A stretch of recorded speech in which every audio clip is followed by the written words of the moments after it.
Yenara asasini, eya bodi mayen, mojana nanum shebunyani to mayen.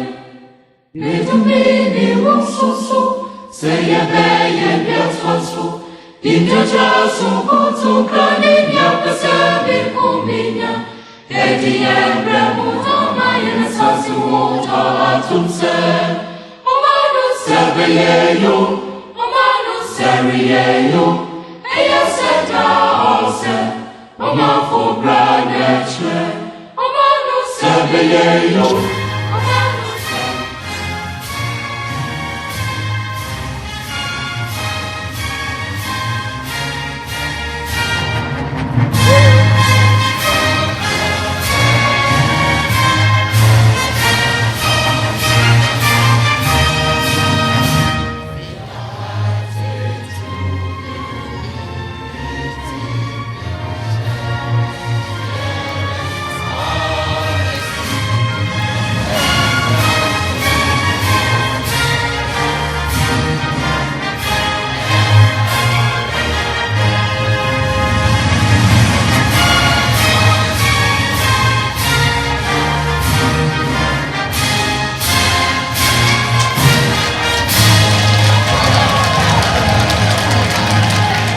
Ladies and gentlemen, my name is Isaac Abu Bonsra.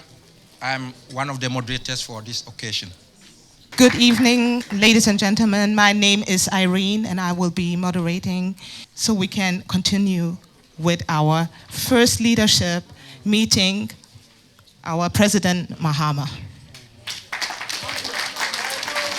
We begin every occasion with prayers. We are inviting Pastor Kingsley Nimo. Our Father in heaven, we thank you for the gathering tonight. We want to thank you for the peace that we have enjoyed within the nation and also across our borders. Tonight we lift up our president before thy throne of grace. We know that the challenges of life are many, and without your wisdom, he cannot run the nation successfully. That you will equip him with wisdom. We know that with all the intelligence that he has, without your wisdom, he will be able to do nothing. Therefore, we ask that you fill him with your presence. You fill him with your wisdom. Protect him with righteousness. Surround him with God-fearing men. Tap your mighty hand upon our nation, Ghana. Bless our nation. Bless our youth. Bless the elderly. Bless the children. Grant us peace. For we Ghanaians have known peace over the years. Tonight we thank you. We ask that your name will be glorified in Jesus' name. Amen. Before we start, we would like our ambassador to give her remarks, welcome remarks. Your Excellency, the President of Ghana and the Chairman of the ECOWAS Authority of Heads of State and Government, Honorable Ministers of State, Nananum, our honorary consuls, community leaders, tribal, religious, social, mission staff, I wish on behalf of all of you and also on my own behalf to extend a very hearty welcome to His Excellency the President and his delegation. I won't talk too much because the boss himself is here.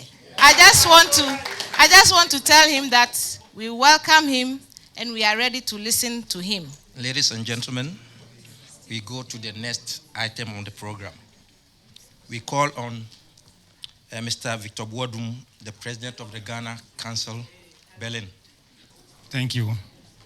His Excellency, President Mahama, Excellencies, Nananum, fellow Ghanaians, ladies and gentlemen.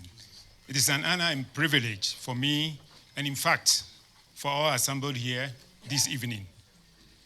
Deem it an honor to welcome His Excellency the President to the city of Berlin and Germany as a whole. It isn't taken for granted for a citizen of any nation or country whatsoever meeting the chief executive of the nation in such a forum.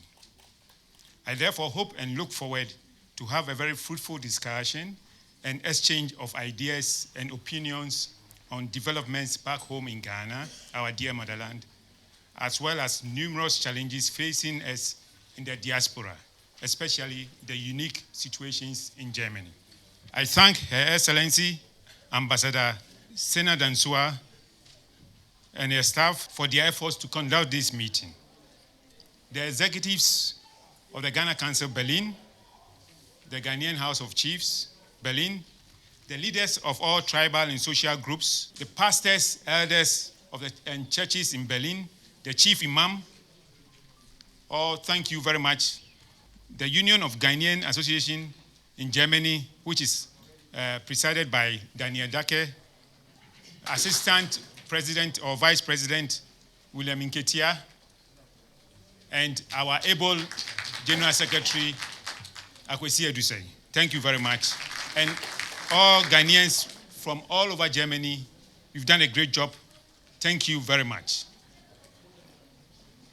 Excellencies, Nananum, fellow countrymen and women, please join me to say a very big welcome to His Excellency President Mahama Akwaba. Sende Zua. Nagode. Yeah, thank you very much, Mr. Chairman.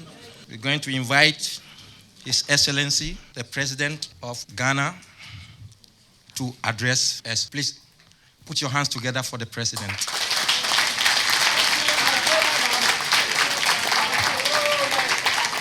Thank you very much. Thank you very much. Good evening, my brothers and sisters. As our late President, Professor Mills, would say, because all Ghanaians were his brothers and sisters. I want to thank you very much for this very enthusiastic welcome you have given myself and my delegation, not only today, but since our arrival here. Let me pay a special thank you to those who, on the day I arrived, braved the weather, the cold, and came to this hotel and waited for quite a long time for us to arrive. I want to say a special thank you to you. And I want to acknowledge my friend and brother, George Dako, and his fellow traditional rulers, who also on the day I arrived, were here to give me a very warm welcome. It was a cold day. They were in their traditional regalia, and I can understand what they were going through, but they considered it important to be here to welcome me, and I want to say a special thank you to you. As you know, we've been on a state visit to Germany at the invitation of the German government, and I think that it's an honor to all Ghanaians, and it's a recognition of the progress that we are making in Ghana. Countries like Germany and other developed countries don't invite a president, just out of wanting to invite them. They take a lot of criteria into consideration before they extend an invitation to you to visit. Our relations with Germany have been very close for many years. Our bilateral relations started as far back as 1961. And cumulatively, Germany, in our bilateral cooperation, has injected as much as 1.37 billion euro into Ghana's economy in various projects that they have financed. Our visit has been very successful, and I think that it has moved the relationship between Ghana and Germany to a whole new level. We have had discussions with the federal president, President Gauck. We also had discussions with German Chancellor Angela Merkel. And we also had discussions with Minister for Economic Development, Gerd Müller. And today we held discussions with Foreign Minister Steinmeier. And so all these, Steinmeier,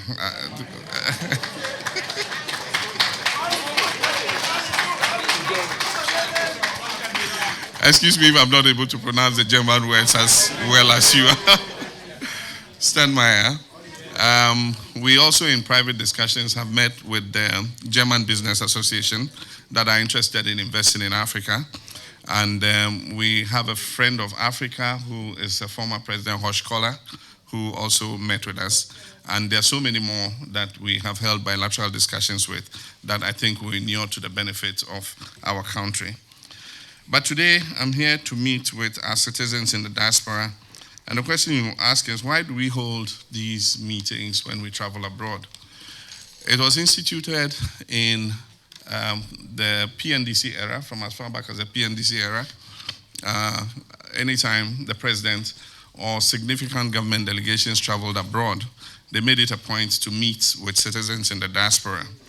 And at the time it was instituted, it was done because once you traveled abroad, you didn't have access to information about the home country. If you remember, telecommunications was so rudimentary that you couldn't call your grandmother in the village. If they wanted to place a call to you and tell you about a funeral or something that had happened, they had to travel to the village to Accra, to a place called High Street, and go to PNT. How many of you remember PNT? PNT stands for Post and Telecommunications Corporation. And at that time, you had to go and sit on a bench, I remember very clearly. And then you shift, one by one. There was an operator who would place your call, and then there were, I think, 4 booths. And so when your call comes through, she would mention your name. If you normally write your name, if you're Boating, then she'll say, Boating, booth 4.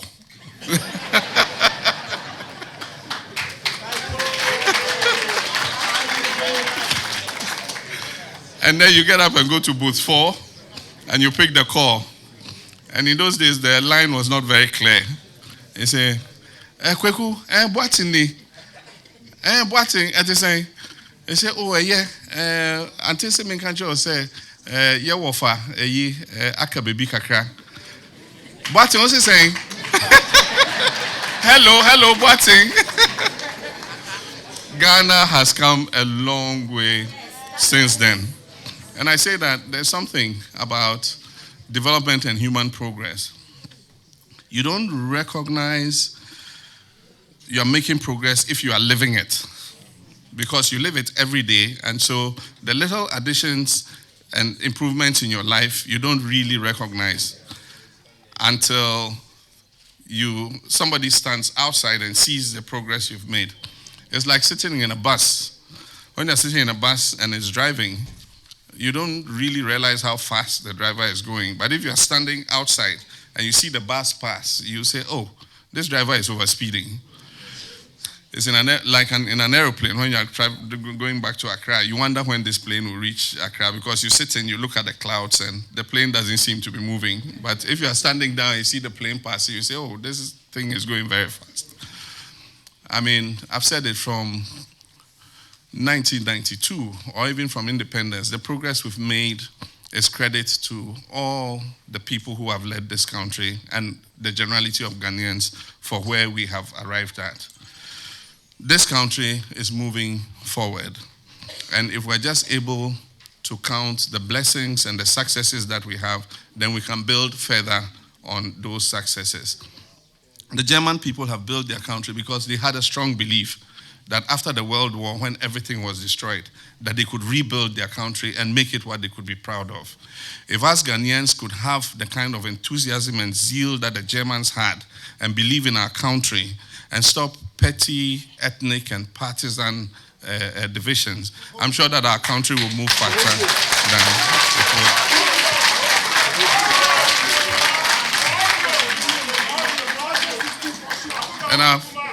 And I've said that every Ghanaian president has done his share. Indeed, as you build, when you have a ball, for those of you who've done physics, if the ball is in a state of inertia, that means it's stationary. You need a greater momentum to move the ball.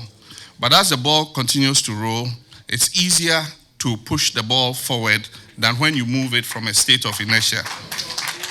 It is the same with a country. The job President Nkrumah faced was very difficult because that was independence. He had to start the whole ball rolling. Professor Buzia came and continued.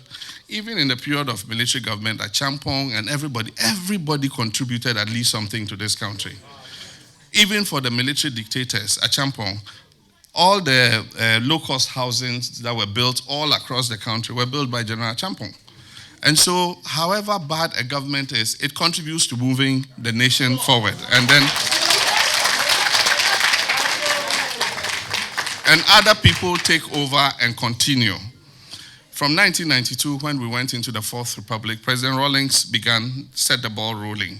If we take 1992 as our landmark date, he moved the country to a certain stage, handed over to President Kufuor. President Kufuor continued from where he left off and moved the country to another stage. After that, Professor Atta Mills took it and moved it to a certain stage. Unfortunately, death called him, and by destiny, I was his vice president, and so I became the president. I stood for elections, I was elected. We're doing our best to move the country to the next stage. Somebody else will take over and continue to move the country forward. And so, at any time that you are in control and you are leading, all responsibility for everything that happens is yours. The blame game won't take us anywhere. And that's why I avoid blaming anything on the past or any leader. That leader existed in his time. Society continues to improve and gives you the tools with which you can move faster. I am able to move this country faster because of what Rawlings and Kufuor and Atta Mills handed over to me. And by the time another president comes, he'll be able to move the country faster because the ball has started rolling already. So, why do we meet with our diaspora? I come back to my question. Even though now you have all the means of communication, you have the internet, and you have all the modern tools to be able to know what is going on in Ghana. And I'm sure that since I left 3 days ago, you probably have more information about what is happening back home than I have. But we still carry out these meetings because even though you have access to more information, there is good information and there is misinformation. Not everything you read on the internet is true. And so you might form some perceptions about what government is doing with regards to policy that is miscommunicated in a way that makes you think that the government is wicked and is punishing the country, and it's absolutely false. Everybody who is in politics wants to gain credit for having moved the country a certain distance. Why would I undertake policy that hurts my own country when I have to go back after 4 years and ask for a new mandate from my people? But it is how it's communicated. All of us want the best for our country, but we differ in how we think we can achieve that best.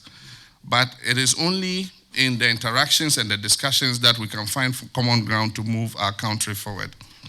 Now, I'll just discuss a few things, and I'll try to be brief, starting with issues of the economy.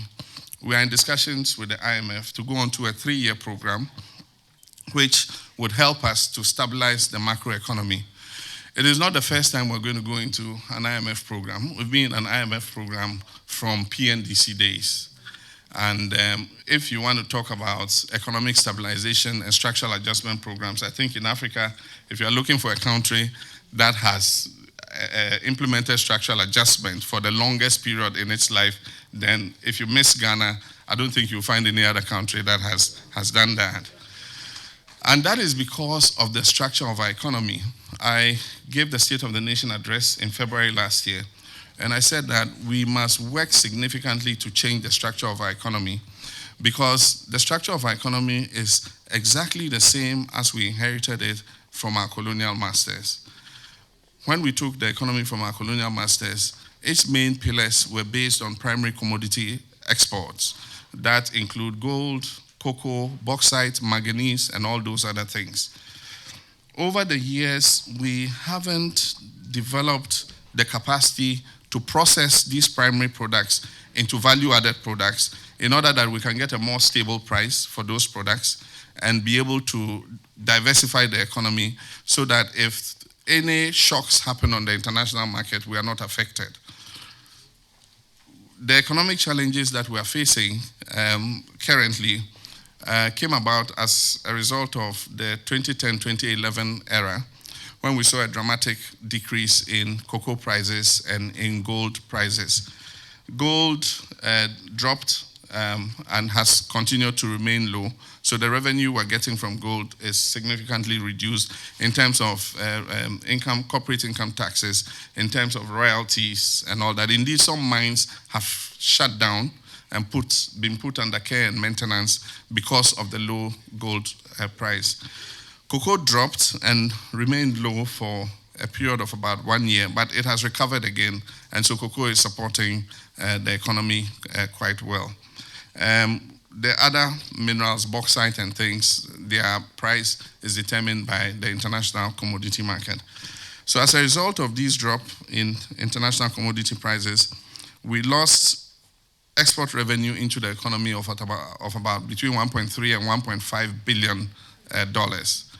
And so if you have an economy that is dependent on primary commodity exports and at the same time is a huge importer of finished products, then if you have a shortfall on the revenue side, it will reflect on the supply side.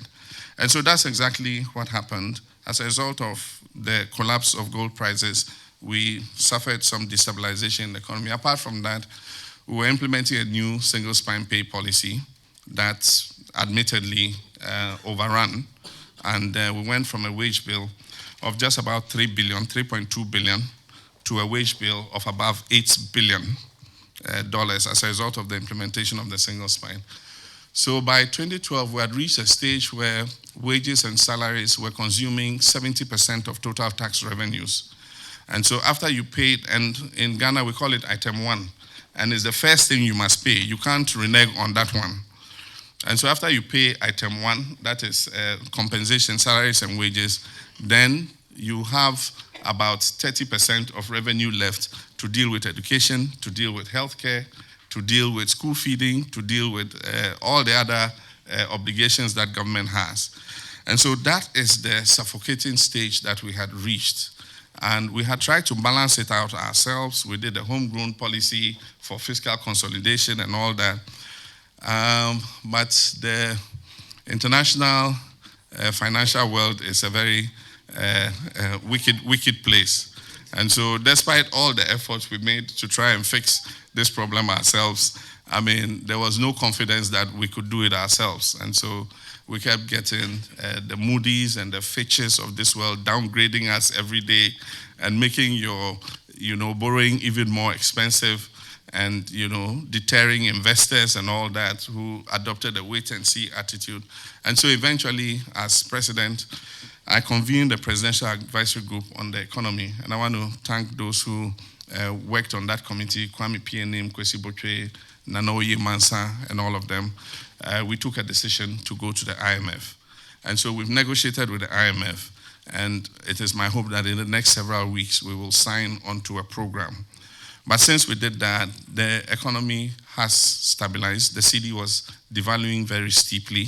It has stabilized somewhat relatively, and it is our hope that once we sign on to the program, it will bring on the kind of fiscal discipline that we need to be able to move the economy forward. And I've said that I hope that by God's grace, this will be the last time we go to the IMF, and that if we're able to restore fiscal balance, this government and any government that succeeds it will do its best to maintain that fiscal balance so that we don't have to go and seek IMF assistance again for stability. So that's the issue with the economy. Currently, the world economy is a very unpredictable place. Increasingly, oil and gas is playing a role in our revenues. And from 2011, when we started producing oil, it's been a small part of our revenues, about 6% of our total revenues. But every year, it has continued to grow. And so this year, we're expecting about $1.2 billion from oil revenues. But look at what has happened. The price of crude oil has gone down. And from the estimate that we have, we're going to lose about $500 million in oil revenues coming into the economy. And so that's the problem when your economy is based on primary commodity exports. And that's why we need to add value to our economy by ensuring that we add value to some of the primary products that we export. And so when it comes to the oil and gas sector, I have more faith in the gas than in the oil, because with the gas we can build a downstream petrochemical industry and be able to multiply the effects it has on our economy. Happily, the Echiabo gas plant is working, and so we're able to use some of the gas to produce power. Currently, Echiabo is working about half its capacity as it continues to ramp up and produce more gas. But that leads me to the issue of the energy crisis, and I've been named Mr. Doomsor in Ghana because of the current because of the current load shedding we're going through. The current load shedding we're going through is the result of several factors. We receive gas from Nigeria through the West African gas pipeline, and we have signed up contractually to receive a certain amount of gas. Unfortunately, or should I say, unfortunately, yes, Nigeria itself is putting on more thermal gas to produce more power for their people, and they normally take the first charge of the gas, and then they pass on what is left to us. And so you can't plan with the gas from the West African gas pipeline. And yet, at the time that we were building the plants to run on the West African gas pipeline, we are assured that we'll get 120 million standard cubic feet of gas. And so we've built several plants in the Tema enclave that run only on gas. And so if there's no gas in the pipeline, we have to shut them down. Unfortunately, that is the case.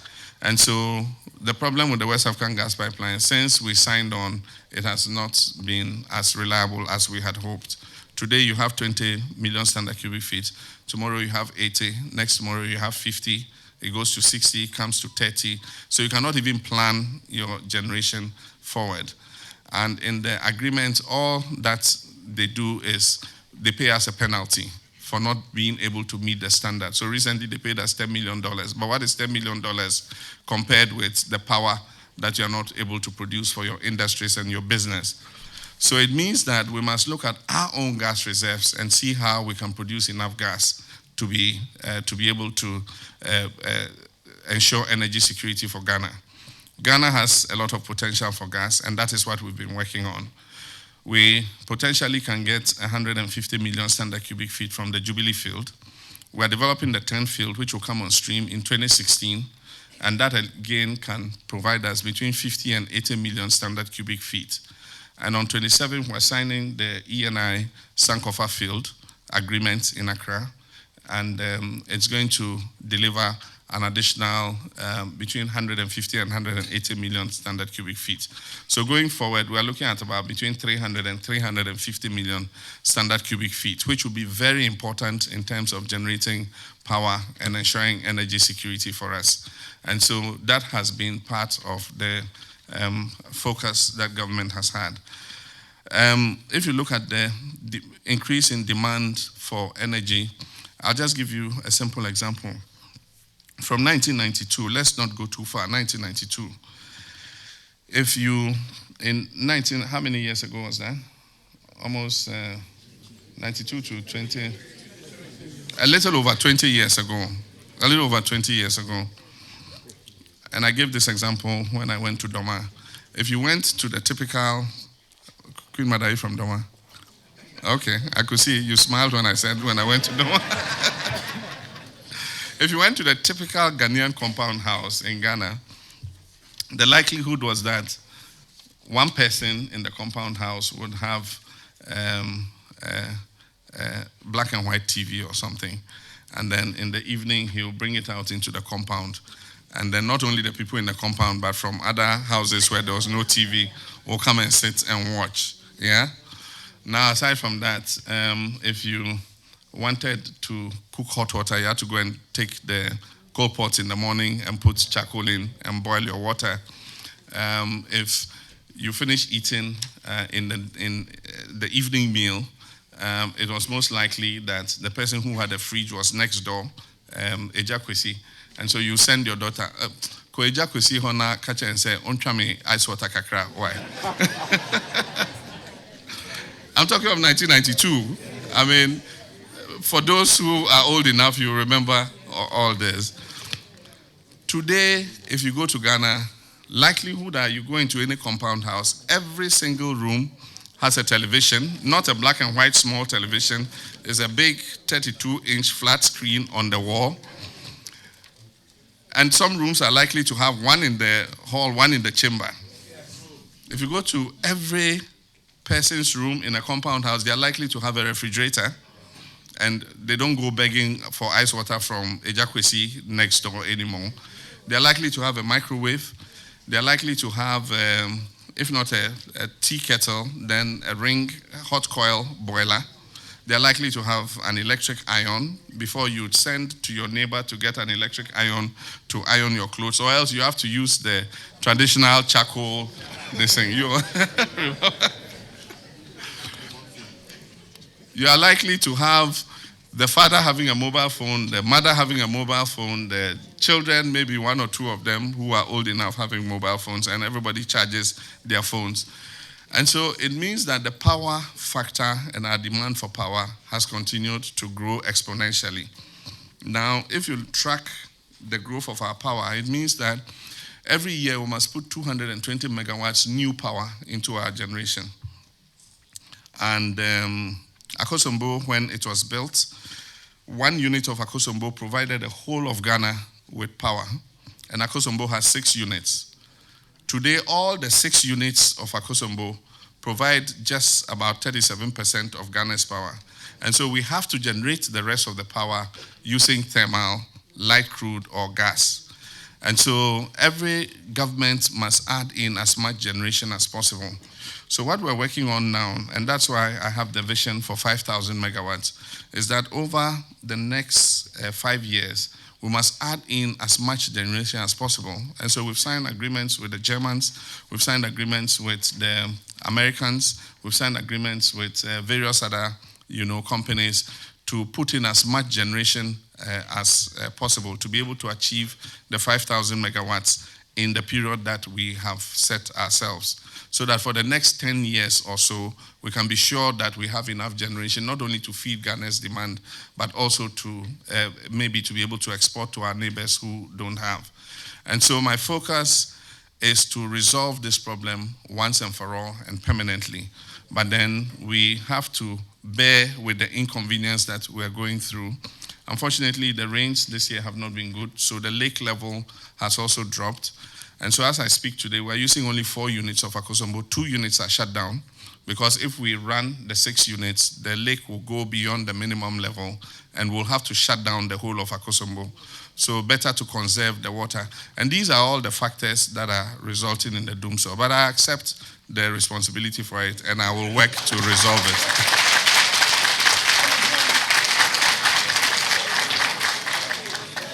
But aside from the economy, I've given you the challenging news first. That is the economy and energy. But aside from that, there is quite a lot of good news. Electricity extension, because of the rural electrification program that we have been pursuing from President Rawlings' time, through President Kufuor's time, through President Mills' time, and we've continued it. Ghana has the highest electricity access in West Africa. So despite our doomsday, 76% of our population, when power is available, have access to light. The country that is second in West Africa is Senegal, whom I'm informed have 52%. Ghana has 76%. And if we look at the current programs that we are undertaking to connect another 1,500 communities, by the time we finish, we would have almost equaled South Africa in terms of access to electricity. That's 80%, because South Africa is the number 1 in Africa in terms of electricity access. And so we are hot behind the heels of South Africa, and who knows, we might catch up with them and overtake them.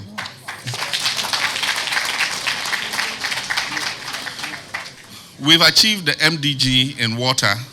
That is, the Millennium Development Goals were set for 2015. before the end of 2015, we've achieved the MDG in water.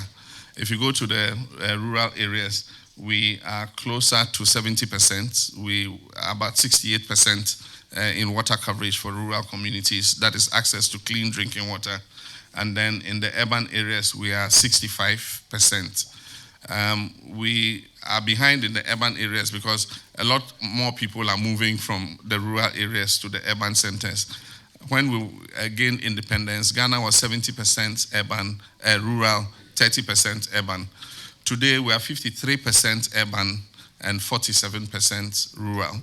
It means more of our people are moving into urban centers and leaving the rural areas. And so urban water is at about 65%. But we're looking at the places in urban water that are traditionally starved, and we're putting in water expansion projects to be able to bring in more water. And so recently I commissioned the Pong expansion project, which will bring another 40 million gallons of water into Accra. We've started running it at 20 million gallons. And the traditional northern part of Accra, how many of you used to stay in Adenta and other places? Good. If you go back now, you would be able to receive water. 20 million gallons. 20 million gallons of water is being pumped, and more people are receiving water. But because there has been no water in those areas for almost 20 years, a lot of the pipes are old. Once we started pumping and the pressure started coming, the pipes started busting all over the place and the water is flowing away. And so we formed the task force of the Ghana Water Company to make sure that they stop all the pipe bursts and then see how they can connect the water properly to all the communities. There are communities that were built after the water stopped flowing. And because there was no water anywhere, they didn't connect themselves to any pipe, because even if you connected to a pipe, there was no water in it. So now some of those communities, we have to make a main line and send water to them so that they can reconnect those communities. The eastern part of Accra also has been traditionally water-starved. We've put up a new desalination plant. And so Teshinungwa, we're testing, I haven't commissioned it yet, Teshinungwa and other areas. How many people lived in Teshinungwa? The lady there. Game.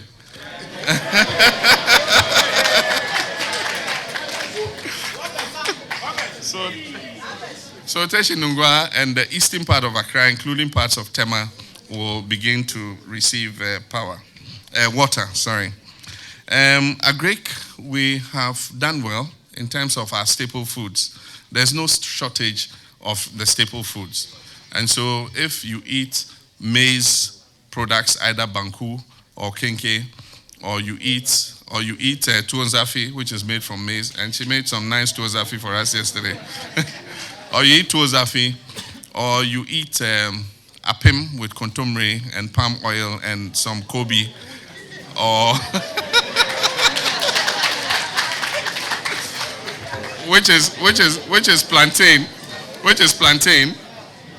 or you eat any cassava product, that is fufu, or banku, or gari, or you eat any yam product, which is dundun kolo, or ampesi.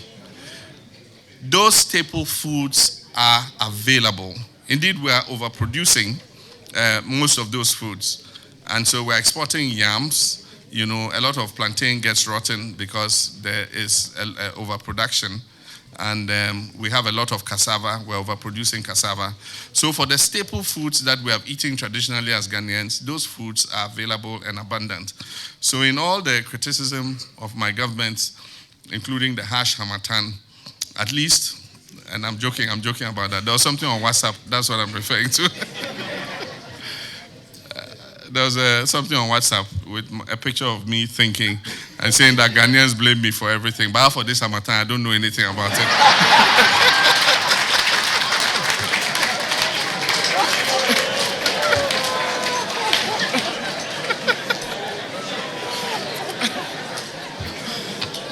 So if you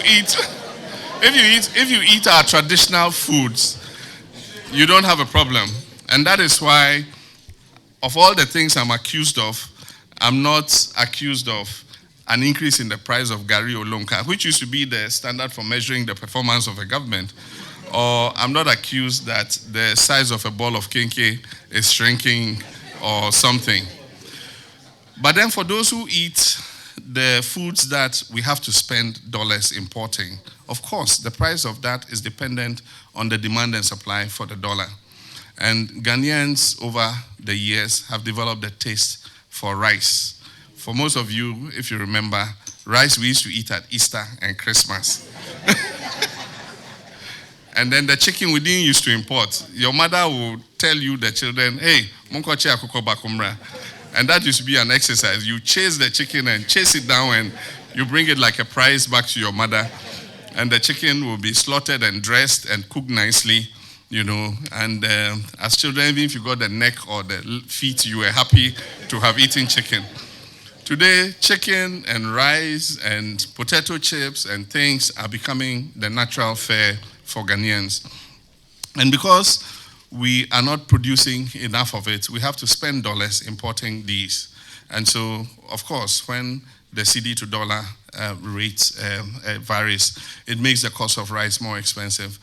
But we are even investing in these areas, and we are investing to increase rice production. We've brought improved seeds from all over the world, and we're encouraging rice farmers to produce more rice. And so we're seeing an increase in rice production from 2012 to 2013, we increased rice production by 60%. But still, we are importing, you know, a lot of rice. We are not yet a net producer of rice to feed our own market. Poultry is the same. We have a lot of poultry producers, but we're not able to produce enough poultry to feed the increasing taste of Ghanaians for poultry, and so we have to import poultry. So what we're doing with poultry is, if you're a poultry importer, if you import 100% of poultry, you must buy 40% from a local producer. You must show evidence that you have bought that 40% before you are allowed to import the 60% from outside. And that is creating a good market for our local poultry producers. And so with the policy that we're implementing, we'll see an increase in poultry production. So agriculture is doing well, and it's one of the growth areas. There are many other areas in infrastructure, and if I spoke about all of them, we'll go on all day. We're expanding the ports. For those of you who are there any people from Takrady? Tadi? Okay, Tadi Port is undergoing expansion. We are in phase 1. It's almost completed, and we're going to go to phase 2 of Takrady Port expansion. It will allow the port to take 4 times more volume than it has taken in the past. We're dredging it. It used to be 8 meters. We're dredging it down to 14 meters in some places and 16 meters, so that some of the super container ships that call in European ports can also call in Takrady Port with more containers, you know, to be dislodged. Aside from that, Tema Port, you soon hear, we're going to sign a major agreement for a $1.5 billion expansion of Tema Port. We've signed the MOU, but they are negotiating the agreement. And what we've done is we've added the motorway to the port expansion, because you can't expand the port and not expand the roads leading to the port. And so the motorway is going to be expanded into 6-lane with service lanes on the side, in order that I can take the increased volume that the port is going to bring up. And we'll sign that agreement in the next several weeks, and work should start on the motorway and the port expansion. We are redeveloping the railways. We have a master plan for the railways, and we've started with a small suburban line. For those of you from Takrady again, you know Kojokrom to Takrady railway line. We are rehabilitating it, and it's my expectation that sometime by the end of the year, it should be possible for people in Takrady to commute from between Kojokrom, Sekondi, and Takrady. The Western Line, we've received funding for it, and it was going to go to Parliament for approval, but because of the IMF program, we have to wait till we sign the IMF program before we submit it to Parliament. If we do the Western Line, then it will be able to move cargo from Takrady Port to Kumasi, and then also be able to bring bauxite and manganese and cocoa and other things by rail, instead of bringing them by road, because with the new trucks that carry bauxite and manganese. They are heavy. When you do the roads and they come down, then within 3, 4, 5 years, the road is destroyed. And so we're looking to expand the railways. We've done some work in airports, and we have put in the facilities for the Kumasi airport to make it safer for aeroplanes to land. And so in all kinds of weather, aeroplanes are able to access Kumasi Airport because the runway lights have been put in place, and they have an instrument landing system that allows the planes to land safely. We have told the domestic airlines that as soon as they are ready, they can begin 9 flights into Kumasi, and some of them have announced that they are ready to start. And so for some of you, if you arrive by Lufthansa in the night and you want to continue to Kumasi and sleep and eat your fufu, you can order it in advance and be able to get into Kumasi. We are planning a new terminal building for Kumasi in order to make it more convenient for passengers. Aviation is booming in Ghana. A lot of people prefer to fly now because it's faster and they're able to do their business quicker. And so Kumasi Airport, for instance, in 2009, 2008 was doing 40,000 passengers a year. Today, as I speak, Kumasi is doing 400,000 passengers a year. Accra has hit 2 million passengers a year. And so there's a need for us to expand the airports in order that we can ensure safety and security. So for Accra, we're building a new terminal, which will be Terminal 3. And it will have all the modern facilities that you see in any airport here in Europe. We finished the apron building. We've done a tender for the terminal itself, and I'm sure that by next month, they should commence construction. In the meantime, we are improving the old arrival hall. I don't know how many of you have gone to Ghana recently, but I think it has started to be put into use. And so the next time you come, you'll go through rehabilitated arrival hall, which is much, much better. The conveyor belts are working, and so all the problems you used to have will be a thing of the past. But then we're also looking at expanding aviation to other places, and so we're looking at a mini airport for Ho, who are, Novinho, are you here? So there's a mini airport planned for Ho. Cape Coast is a tourist center, and there are a lot of people who want to come to Accra, fly in the morning, go visit the Cape Coast Castle or Elmina, climb Kakum, and come back in the evening and fly back to Accra. And so a mini airport is also planned for Cape Coast so that small aircrafts can shuttle tourists in and out. WA, we're planning a terminal. WA has a good runway, and so we're going to build a temporary terminal so that flights can start going into WA for those who want to fly to WA and expand aviation generally in Ghana. But all in all, our country is making progress, and it is how you look at it. And I've always told my countrymen that we have different groups of people. We have optimists and we have pessimists. Nations progress when they have a majority of their people being optimists and hoping and believing that they can build their country. If you have a nation of pessimists who believe that it can't be done, then it won't be done. And so if I put this glass and I fill it halfway with water and I show it to you and I say, how would you describe this glass? Somebody will say, oh, the glass is half full. Somebody will say, oh, but it's half empty. You have to add more to fill it. And so depending on how you look at a glass, if you look at it as half full, then filling it to the brim is easier. But if you look at it as half empty, then perceptively you need more effort to be able to fill the glass. And so let us be a country of optimists. All the countries that we admire have been built because their people have a belief in their country. They count their successes and they believe that their country can be what they will be proud of. In Ghana, in Africa, relatively, Ghana is doing well. If you come out and you see the respect with which we are held, and then you get back and listen to our own sense of dissatisfaction, and we believe that our country is the worst hellhole in the world, when relatively in Africa, we have the opportunity to make even more progress than we have made. I think that we need to change our whole sensibility and see how we can work together to build our country. I'm proud of my country, and I believe that Ghana is one of the best countries that we can in the world. And all of us, even though we are outside and working, we're proud that we're Ghanaians. Ghanaians are respected, wherever we go. And since I came, I've had very good reports about Ghanaians living here. This is where we have one of the biggest congregations of Ghanaians living in the diaspora. And I'm happy that I had the opportunity to come because several times I've met Ghanaians living in Germany and in Holland.